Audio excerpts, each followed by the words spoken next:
Hey guys! So today we are going to talk about something that I really wish I had known about when it started happening to me, and that is Kundalini awakening. Obviously we are outside in my backyard. It sounds like there are people close to me, but I live in the country and sound travels out here, and I think the closest neighbor is probably like half a mile away, so no worries about anything else. Just getting some sunshine on my third eye, jamming and vibing, and about to tell you guys about the Kundalini awakening. So click in so we can watch.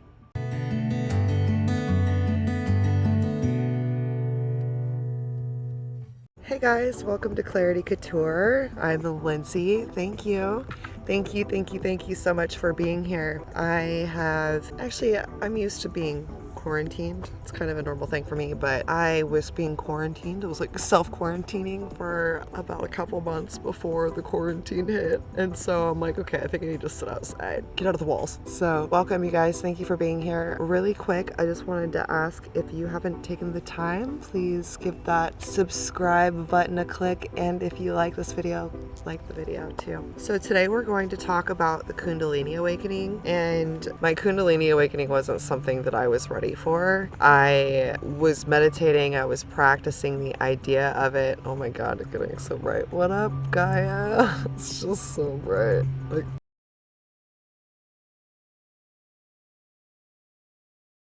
so when my Kundalini awakened, I wasn't ready for it. I was mentally telling myself I was prepared, but I wasn't actually there yet. So when it actually happened, I freaked out, and I got to where I felt it come up through my root chakra, and I think it got to just about my heart chakra, and I like ripped myself out of the meditation. It really freaked me out.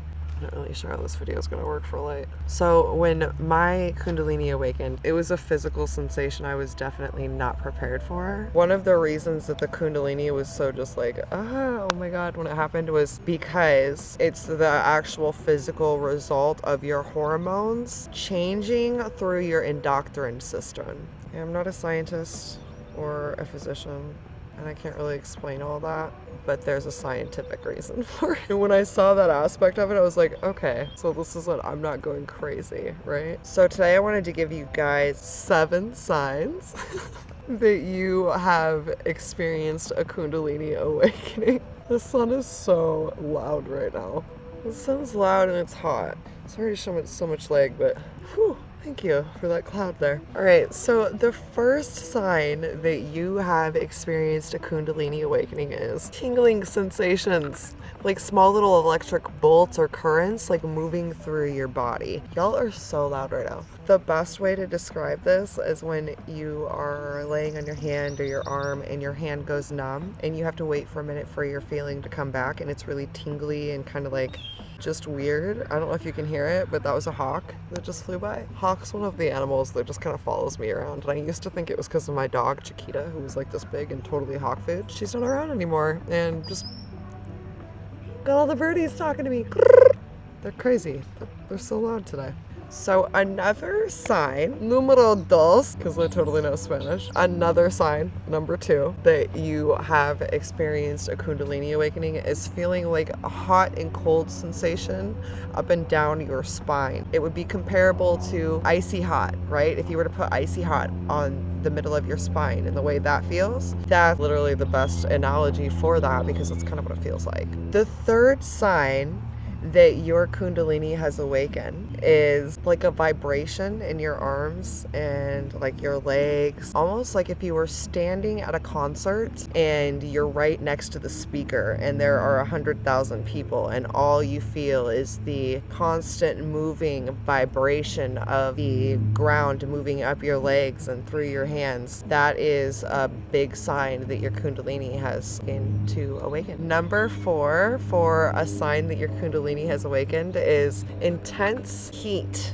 on your spine, okay? Not just like the cold and the hot and cold feeling, but also the feeling of just like warmth. Like if you were to lay on a heated blanket and the heated blanket was rolled up, so when you laid down, the only part of your back that felt it was directly on your spine. So the fifth sign that your Kundalini has awakened is you're having psychic visions or experiences that most people would portray as impossible or something that just can't possibly happen. Some examples of this would be having a dream of something happening and waking up like, wow, it was kind of trippy, and then 2 days later that dream happening exactly as you dreamed it would. Some would call that deja vu. Spiritualists like to call that clairvoyance. Another sign that your Kundalini has begun to awaken is you see consistent signs, consistent numbers, not just 1111, because I'm aware that the collective and the newly awakened collective and the collective that's going, what the hell, why do I keep seeing those numbers, really glom on to 1111 and the synchronicity of that, when in regards to divinity and divine messages, those repeating numbers are divine messages from your higher self, from your divine path, from your divine soul. Almost like if you view it as your future self coming to fruition and speaking to you and saying, hey, this is what's going on. That would be the best way to describe it. I know a lot of people like to believe in other things, and I'm not here to knock anyone's beliefs. What I've learned is our higher selves, which is actually our future selves, we're very smart, and we have an ability to trick our realistic three-dimensional selves into doing things through the perception of something greater than ourselves. And it doesn't really matter how it gets done or what the belief behind it getting done is. The thing that matters is the fact that it gets done and that our awareness has been brought to it so that we can then transmute the energy. This sounds out of control. It's doing all kinds of, I love you, but you're crazy. Okay, the sixth sign that your Kundalini has begun to awaken, is you're like, out of nowhere, you're like, wow, that kitten video on Instagram, that really fucked me up. And you're just like, oh. And then like the next video is another kitten video where it's like a kitten with its mom. And it's just like this truly genuine, beautiful connection. And it just puts you in this state of bliss and ecstasy to the point where you've got tears streaming down your cheeks and you have no fucking idea why you're crying over a kitten.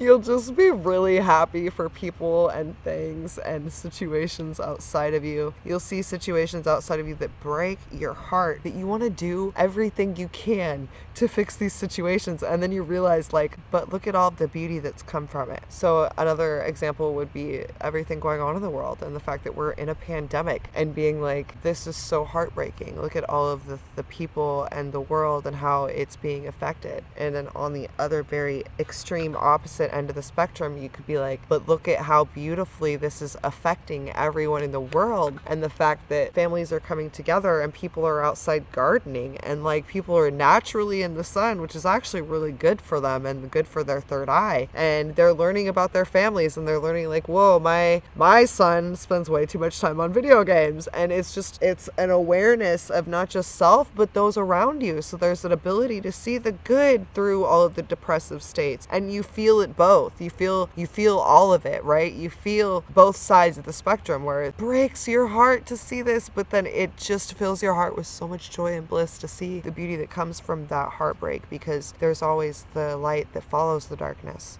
And the seventh most easy sign to spot if your Kundalini is awakening is being so excited about life. Like just stepping into this awareness of there is so much that I don't know. And you're like so excited about it that you can't fucking sleep. You cannot sleep. You're like, I've been up for 9 days. I don't know why I can't sleep. Got somebody calling. And then the next thing you see is like you have like 4 hours of sleep and your body is completely replenished and you're back to just being excited and blissful for the fact that you're there and that this is how things are. And that is what it really truly feels like to have your Kundalini awakened, is that these are ideals and aspects of living that you've never applied to yourself. It's not like these are habits that you've had your whole life and suddenly it's like, oh yeah, this is me, because it takes however long for our minds to adhere to a habit, right? A habit can begin just like that. it's our mental minds that are like, oh no, I can't do this. And it's our mental minds, our logic minds, that actually fight habits being formed rather than just allowing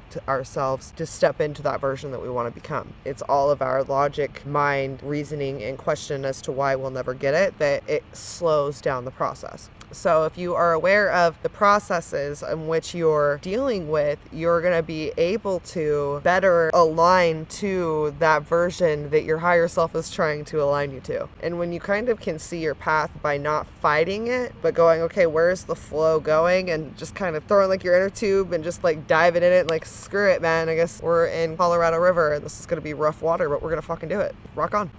You know? And that's kind of what it is when your Kundalini awakens. It's just like, this is a roller coaster. It's a ride. And fighting the roller coaster when it is going downhill, like that would be like you literally trying to push the cart back up the roller coaster hill. It's not something that's applicable to where you're trying to go in the long run. And at the end of the day, you're not going to be happy until you align with this version of self. So I love you guys, and let's focus on the good. Another thing I want you guys to know is that when you're awakening and your Kundalini is truly rising, you're gonna feel like you're in a spiritual crisis. You're gonna feel like nothing you do is right and it's not aligning, and you don't know who you are, and everything's gonna feel out of control. And it's supposed to feel like that because you're meant to be pushed so far out of your comfort zone that you end up going fuck it and you let go of control. And it's that moment of allowance that your masculine energy moves out of the way so that your divine feminine energy can step in and be the allowance for that love and that growth. But if you're always on the go and you're always pushing, you're basically holding your masculine energy out as a wall, and it's hindering your Kundalini to fully awaken, and it will keep you in these states of disalignment. There's a disalignment that has you feeling out of sorts. I had a really deep fear that I would never be able to get control of my life and the way I felt, and I realized that a lot of people already feel like that with what's going on, but it's so much more than that because you're being kind of held down. I don't know why waterbogged is coming up, like it's not funny, but it's kind of what it is, where you're like waterbogged right now, and it's like, just tell them what they want to know, right? Like, just let yourself feel what you're feeling, because not is like, it's like you're waterbogging yourself. I don't know why that analogy is coming up. But after you come through this awareness and like this feeling of not fighting what it is that you need to align with, then you get creative. That's the fun part, because then you step into, it's like the testing period where you're like, is this gonna work? What about this? Does this work? Not really my deal. And it really aligns to your soul mission and what your overall necessity to do, be, and have is. And like right now, like as I'm sitting out here with you guys, you can see I haven't been outside in a while. I've just been locked away inside, really enjoying my space. And also it's a little cooler in Oregon usually, but it's like 75 degrees out right now. Yeah, the wind hitting when the sun is hitting me is actually really nice because it's a little warm. And I think I've always been one that gets a little cold out here, but it's a peaceful situation for me to align to my higher self and go, well, maybe people watching my videos want to see outside, you know, maybe who cares if the sun's blowing me out and the light's terrible and I squint, you know, like times you can see my eyes, you can see I'm not dead inside. I'm not going to put sunglasses on. Like, let's just, I want to be connected with you, and I want you to understand that even though things are seemingly so disconnected, and they may get more disconnected, and I'm not saying that to instill fear, it's just there are certain, when our working world gets to a certain point, there are certain things that you can just kind of expect, and you have to kind of align yourself with that. And if things get disconnected for a couple days and it's just like, oh, you know, there's no internet or anything like that, you want to be able to have like control of your mental in a way that allows you to deal. Because if they're, you know, right now with the way a lot of the clients that I'm dealing with are, if their minds were to just be cut off from, I feel little bugs on me, guys, sorry. If their minds were to be cut off from their everyday world, it would really have them be like, woo, you know, like just like lose their shit, because there's no connection where you're so used to being so connected. And as human beings, we want that connection.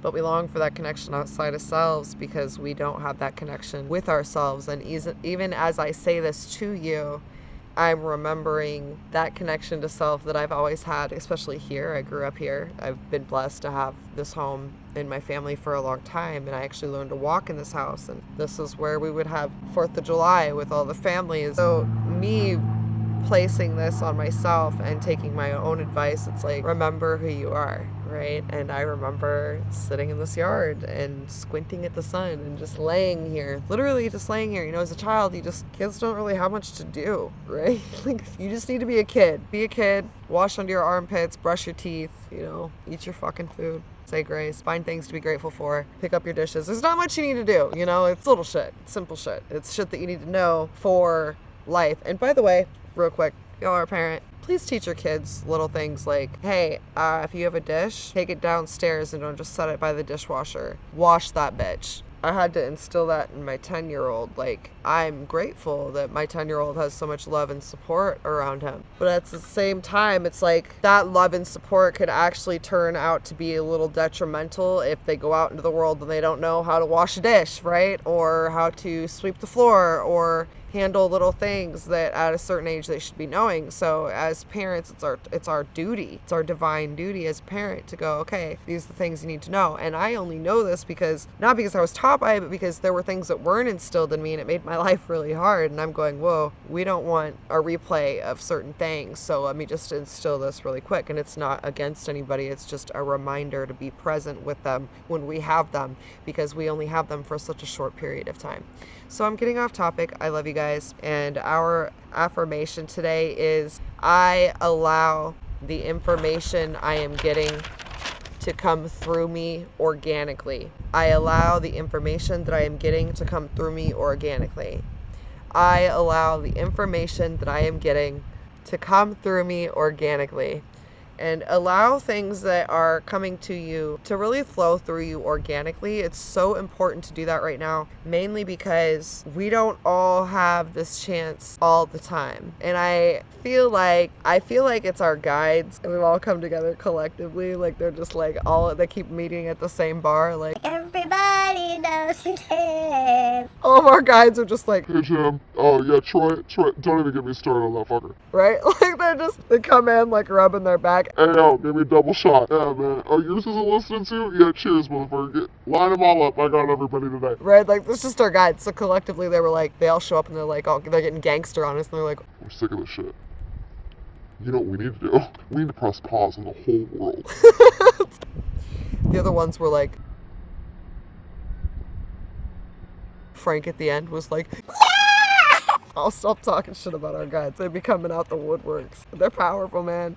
I'm doing things right. So my higher self and my higher self's friends, which is probably your guys' higher selves, they're not really fucking with me. But the minute I don't do things right, your girl's like, out of nowhere. It's just like, God, looking for my grandmother. I'm sorry.